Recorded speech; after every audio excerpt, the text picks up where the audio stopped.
오늘부터 성탄절 전까지 한 달 동안은 이제 교회력에 따라서 대강절입니다.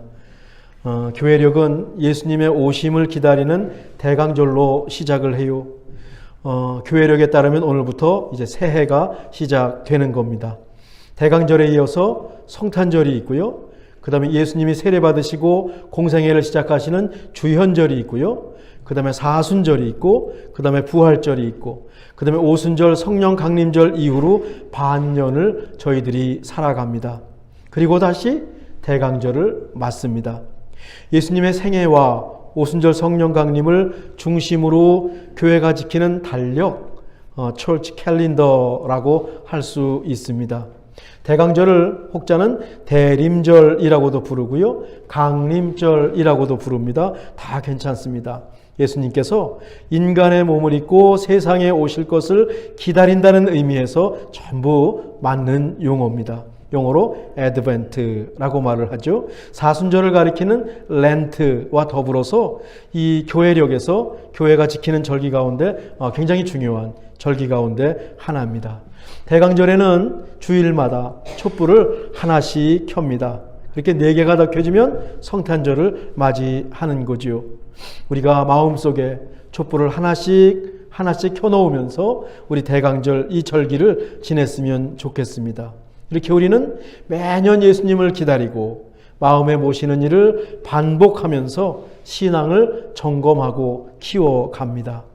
교회력에 맞춰서 성경을 읽고 또 설교하도록 안내하는 방식이 있습니다. 우리말로 성서일과라고 말하고 영어로 렉셔너리라고 말합니다.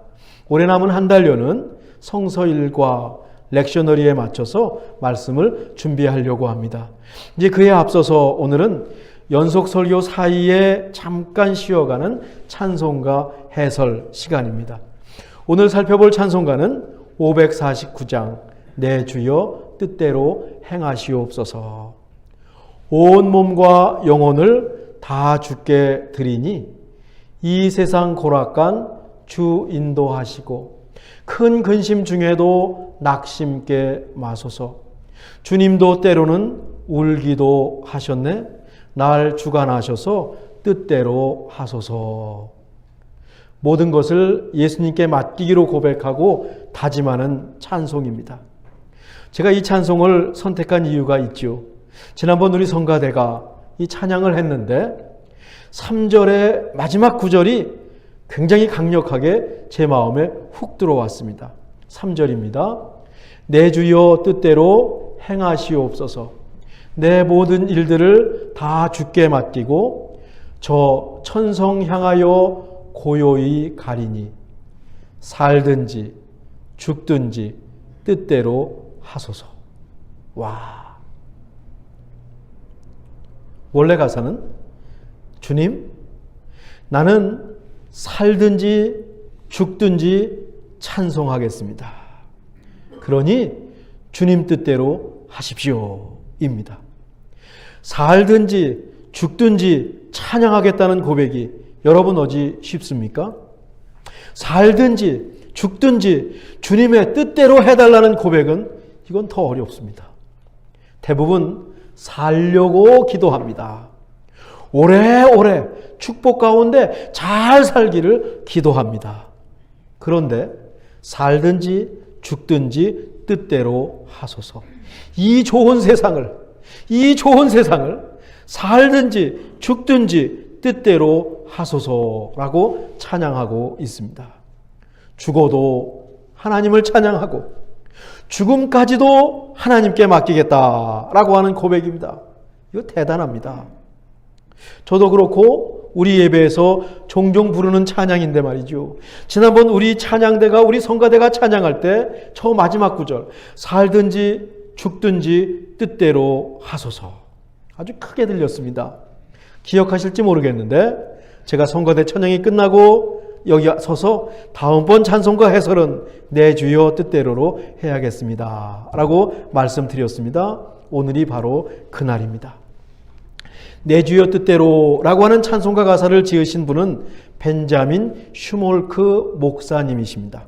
벤자민 슈몰크는 1672년 지금은 폴란드에 속하였지만 당시는 신성 로마 제국에 속했던 살리저라는 도시에서 루터교 목사님의 아들로 태어났습니다. 지금부터 정확히 350년 전이고 마틴 루터가 종교개혁을 시작한 지 155년 후입니다. 그런데 이 시기는 세계사에서 나오는 30년 전쟁이 끝나고 그 여파가 아직 남아 있을 때입니다. 30년 전쟁은 뭔고 하면 가톨릭을 믿는 국가와 개신교를 믿는 국가가 30년 동안 전쟁을 했습니다.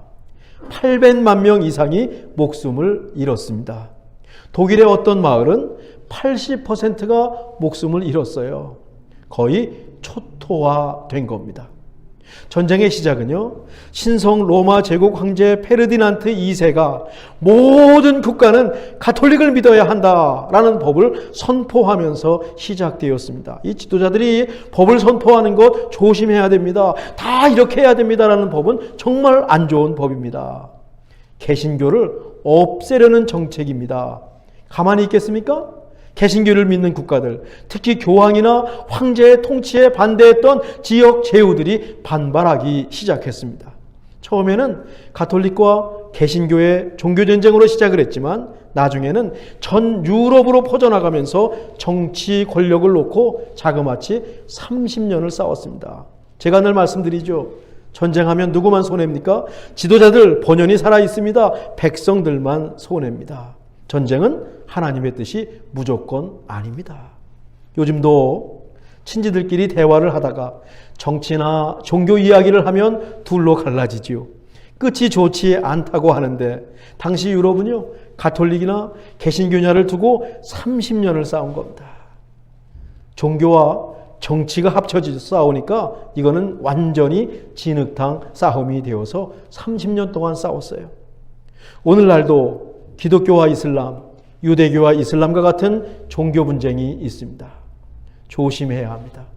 신중해야 하고 가능하면 싸우기보다 종교가 세계 평화에 기여할 수 있는 공동선을 찾아서 힘을 합치는 것이 보기 좋습니다. 각자 믿는 종교를 놓고 싸우는 것은 어리석고 추한 일입니다.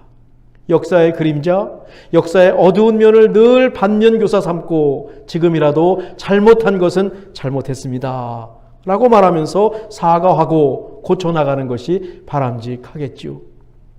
이 벤자민 슈멀크 목사님은 30년 전쟁이 끝나고 20여 년이 지난 후에 태어났어요. 베스트팔렌 조약이라는 것을 통해서 종교와 자유는 물론 국가 간의 독립이 보장되었는데 가톨릭과 개신교 간의 갈등은 여전했습니다. 슈멀크 아버지가 목회하던 살리저라고 하는 도시는요, 가톨릭이 완전히 강했습니다. 그래서 개신교라고 하는 것은 교회 하나만 허용을 했는데 루터교 하나만 허락을 했어요. 그것도 도시 안에는 교회를 세울 수가 없고 도시 밖에다가 세워야 되고 종탑도 올릴 수가 없어요. 또 신방을 할 때도 가톨릭 교회에다가 보고를 하고 신방을 해야 돼요. 장례 예배를 할 때도 가톨릭 교회에다가 신고를 하고 승인을 받아야지 모든 것이 가능했습니다. 여기서 슈멀크 목사님의 아버지가 목회를 한 거예요. 쉽지 않았겠죠? 한 번은 아버지가 이 10대 티네이저 슈멀크를 설교단에 세웠어요. 근데요, 이 아들 슈멀크가 너무 설교를 잘하는 겁니다. 아버지가 감동을 받았어요. 그리고 슈몰크를 라이프치히 대학 신학부에 보내가지고 목회자 훈련을 받게 합니다. 그 어려운데 또 목회를 아들에게 물려주고 싶었나 봐요. 21살에 신학 공부를 시작해서 30살에 목사 안수를 받고 슈몰크는 아버지에 이어서 평생 동안 루터교 목사로 교회를 섬겼습니다. 당시는 경건주의, 파이어티즘이라고 하는 신학사조가 유행했어요. 경건주의는 어떤 거냐 하면 흔들림 없는 구원의 확신. 이 세상 삶은 별것 아닙니다. 저 하늘나라 삶이 최고입니다. 전도와 선교에 힘쓰는 겁니다. 세상의 직업들은 별것 아닙니다. 다 버리고 선교사가 되어야 합니다. 이때부터 선교사가 나오기 시작했어요. 우리 찬송가에 17세기, 18세기 찬송가가 많은데 그 안에 경건주의 신앙이 들어있어서 이 세상은 내 집이 아닙니다. 얼른 하늘나라 가고 싶습니다. 라는 찬양이 찬송가에 많은 이유입니다. 슈멀크 목사님도 900편이 넘는 찬송가를 지었다고 해요. 도시 전체에 개신교 하나밖에 없으니 말이죠. 근처 36개 마을을 신방하면서 사역을 했습니다. 슈멀크 목사님은 건강을 돌보지 않았습니다. 건강을 돌볼 수가 없으시겠죠. 2번이나 뇌졸중으로 쓰러지셨어요. 녹내장까지 왔습니다. 그래도 쩔뚝거리는 몸으로 65세에 하나님의 부르심을 받기까지 목회에 최선을 다하셨습니다. 36개 마을을 다니면서 신방을 하고 목회를 해야 하니까 먼 길을 다녀야 됩니다. 그 가족을 챙길 틈이 없어요. 하루는 목사님 부부가 신방을 하고 집에 왔는데 집에 불이 났어요. 불이 났어요. 허둥지둥 안으로 들어갔지요. 잿더미 속에서 두 아들이 서로 부둥켜 안고 죽어있는 모습을 발견합니다. 말로만 듣던 일이 목사인 슈몰크 부부에게 닥친 거예요. 얼마나 힘이 들었을까요? 얼마나 황당했을까요? 엊그제 이태원 12구 참사로 자식을 잃은 부모님들이 기자회견을 하고 방송과 인터뷰하는 것을 유튜브에서 봤습니다. 한 달도 지나지 않았습니다. 자식을 잃은 슬픔이 여러분 얼마나 큽니까? 방송에 나온 어떤 아버지는 그저 흐느껴 웁니다. 사랑하는 자식이 보고 싶어서 잠도 잘 수 없다고 했습니다. 비록 재벌은 아니지만 우리 집은 세상에서 가장 행복했습니다. 그런데 10월 29일 이후의 삶은 너무너무 힘듭니다. 제 나이보다 더 위연배실 것 같아요. 그런 어르신들이 우십니다. 그 심정이 이해가 돼서 저도 모르게 눈시울이 젖었어요. 자식을 잃은 부모의 슬픔은 모두 똑같습니다. 어떤 자식이든지 부모에게는 최고입니다. 사람들이 뭐라고 해도 세상에서 가장 사랑하는 자식입니다. 천하의 죄를 졌습니다. 내 아들은 죽어 마땅합니다. 그 아들이 죽는 모습을 보고 있는 부모님이 있습니다. 그래도 부모님은 내 아들은 죽어 마땅한 죄를 지었다고 생각하면서도 그 부모님은 마음이 무너지는 겁니다. 내 자식이니까. 내 자식이니까. 내 분신과 같은 자식이니까요. 그런데 그 자식이 먼저 세상을 떠났을 때 밀려오는 슬픔은 말로 할 수가 없습니다. 무슨 말로 위로가 가능하겠습니까? 그저 미안한 마음으로 죄송합니다. 저희가 잘못했습니다. 지켜주지 못했습니다. 함께 울어줄 뿐이죠. 벤자민 슈몰트 목사님의 심정도 똑같았을 거예요. 부둥켜 안고 죽은 아들의 모습이 얼마나 애처로웠을까요? 그 처참한 광경이 눈앞에 펼쳐졌을 때 슈몰크 목사님은 아무 말도 못하고 그 자리에 덜썩 주저앉았을 겁니다. 두 아들을 가슴에 안고 한없이 울었을 것입니다. 이렇게 두 아들을 화재로 잃고 지은 찬송이 바로 내 주여 뜻대로랍니다. 살든지 죽든지 뜻대로 하소서. 아무나 이런 말 하는 게 아닙니다. 아무나 이런 말 하는 게 아닙니다. 삶과 죽음을 뛰어넘은 사람의 고백이고요. 아니, 그 힘든 순간을 믿음으로 이긴 슈몰크 목사님의 고백이기에 그 가사가 살아서 우리 마음을 칩니다.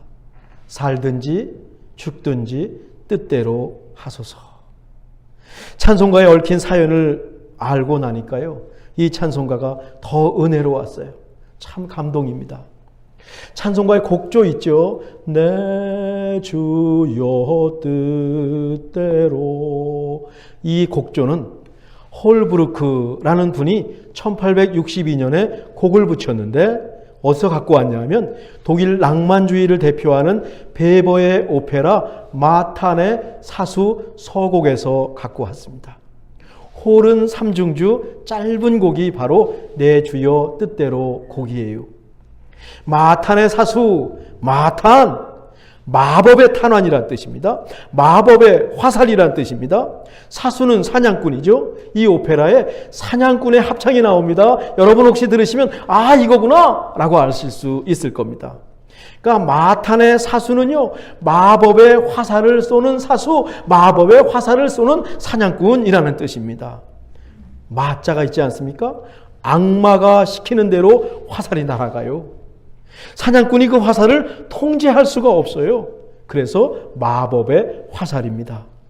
악마의 화살, 마법에 갈린 화살을 뜻하는 오페라에서 이 찬송가 곡이 왔다. 조금 의아했습니다.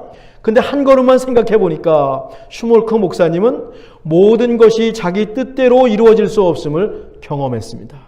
하나님께 모든 것을 맡길 수밖에 없었습니다. 그런 점에서 이 사냥꾼 마음대로 활을 쏠 수 없는 마법의 화살을 뜻하는 마탄의 사수 오페라에서 곡을 가져온 것 같습니다. 이렇게 찬송가 549장은 하나님께 모든 것을 맡긴다는 의미에서 가사도 곡도 들어 있습니다. 화재로 두 아들을 잃은 슈몰크 목사님이 내 주여 뜻대로 행하시옵소서라고 찬송할 수 있었던 또 한 가지 이유가 있어요. 말씀 속에서 그 근거를 잡습니다. 예수님의 겟세마네 기도입니다. 십자가 죽음을 앞두신 예수님이십니다. 제자들은 예수님의 말씀을 하나도 이해하지 못하고 그저 세상 권력을 얻게 될 것을 생각하고 기대하고 있습니다. 그런데 예수님은 십자가의 길을 가셔야 하는 거예요. 우리가 오늘 읽은 본문에는 그때 예수님의 심정을 잘 알려주고 있어요. 마가복음 13장, 14장, 33절, 34절입니다. 우리 한번 읽으실까요?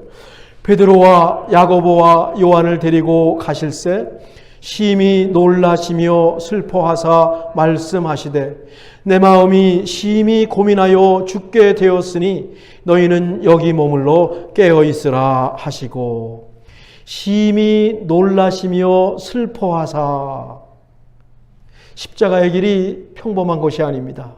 예수님께도 깜짝 놀랄 일입니다. 그만큼 특별하고 어려운 일이기 때문에 슬퍼하셨습니다. 슬퍼하셨다라고 하는 건 뭐냐면요, 마음이 너무 무겁고 힘드셔서 울음이 나올 정도였다라고 하는 뜻입니다. 그 다음에 내 마음이 심히 고민하여 죽게 되었으니 놀라고 슬퍼하는 것에 그치지 않고 마음이 너무 힘들어서 죽을 지경이다 라고 말씀을 하십니다. 찬송가 내 주여 뜻대로의 2절 가사가 떠오르지 않습니까? 큰 근심 중에도 낙심케 마소서 주님도 때로는 울기도 하셨네. 우리 예수님께서 십자가 죽음 앞에서 근심하시고 슬퍼하시고 급기야 우셨습니다. 사흘 후면 부활하십니다. 뭐 슬퍼하십니까?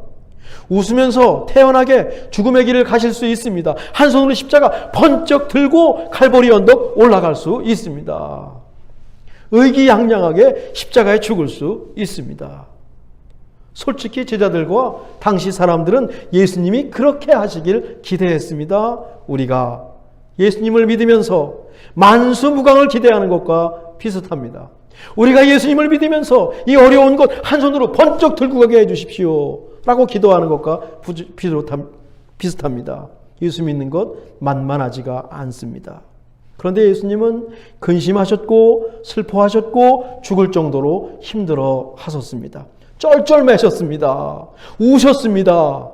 이런 예수님의 솔직한 고백과 모습이 두 아들을 잃은 슈몰크 목사님께 큰 위로가 되었을 겁니다. 우리 주님도 그러셨지. 그러니 우리 주님이 내 마음을 10분 이해하시겠지. 거기서 이런 찬송가가 가사가 나왔습니다. 주님도 때로는 울기도 하셨네. 그리고 36절로 넘어가는데 우리 함께 읽으실까요? 아버지요, 아버지께는 모든 것이 가능하오니 이 잔을 내게서 옮기시옵소서. 그러나 나의 원대로 마시옵고 아버지의 원대로 하옵소서. 나의 원대로 마시옵고 아버지의 원대로 하옵소서. 여기서 내 주여 뜻대로 행하시옵소서 라고 하는 가사가 나왔습니다. 슈몰크 목사님은 이렇게 예수님 안에서 말씀 가운데 믿음 가운데 그 어려운 순간을 극복하고 살든지 죽든지 뜻대로 하소서라고 하는 고백을 하셨습니다. 주님도 때로는 울기도 하셨네. 저는 이 가사 너무 좋아합니다. 찬송가 중에서 가장 좋아하는 가사 중에 하나요. 성경 중에서 겟세마네 하나 예수님께서 울기도 하셨다는 것, 쩔쩔매셨다는 것, 당황하셨다는 것, 저는 이 말씀이 너무너무 은혜가 되고 너무너무 좋습니다. 예수님이 번쩍 십자가 들고 가셨다면 저는 예수님 믿기가 굉장히 어려웠을 겁니다. 저는 그럴 자신이 없습니다. 그렇게 자신감 있게 예수님을 믿을 자신이 하나도 없습니다. 늘 불안합니다. 늘 염려합니다. 늘 웁니다. 그렇기 때문에 주님도 때로는 울기도 하셨네. 예수님도 우셨는데 내가 우는 것이 뭐가 이상해? 내가 울 때 예수님 우신 예수님이 나 분명히 이해하시겠지. 부를 때마다 위로가 됩니다. 슈몰크 목사님의 이야기를 알고 나니 더 은혜가 돼요. 살든지 죽든지 뜻대로 하소서. 강력한 가서가 마음에 훅 들어왔습니다. 그리고 이런 신앙 갖고 싶습니다. 올해도 얼마 남지 않았습니다. 세상은 뒤숭숭합니다. 우리가 갖고 있는 인생의 화살은 우리 뜻과 상관없이 날아가는 마법의 화살입니다. 내 인생을 내가 제어할 수 있다고요? 지금까지 내가 계획한 대로 살아왔다고요? 아니요. 우리가 갖고 있는 인생의 화살은 마법의 화살입니다. 인생이 자기 뜻대로 펼쳐지는 것 절대로 아닙니다. 그래서 사는 것이 어려워요. 모든 것을 하나님께 맡기는 믿음을 갖고 사는 것이 얼마나 감사한지요. 이 믿음이 나에게 있다는 것이 얼마나 감사한지요. 두려워하지 말라라고 하는 말씀 우리가 나눴죠. 두려움을 물리치고 두려워하지 않는 것으로 충분하지 않고 모든 상황을 하나님께 맡기는 것, 던지는 데까지 나가야 함을 배우게 됩니다.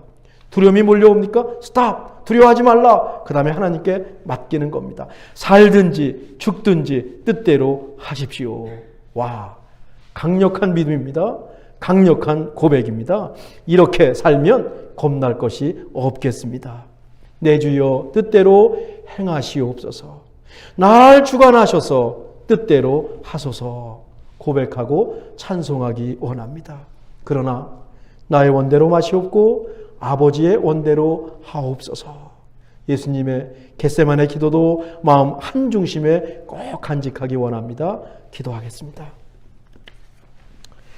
하나님, 내 뜻이 아니라 하나님의 뜻이 우리 안에 이루어지길 기도하고 찬송하는 우리 모두가 되게 하여 주옵소서. 예수님의 이름으로 기도하옵나이다. 아멘.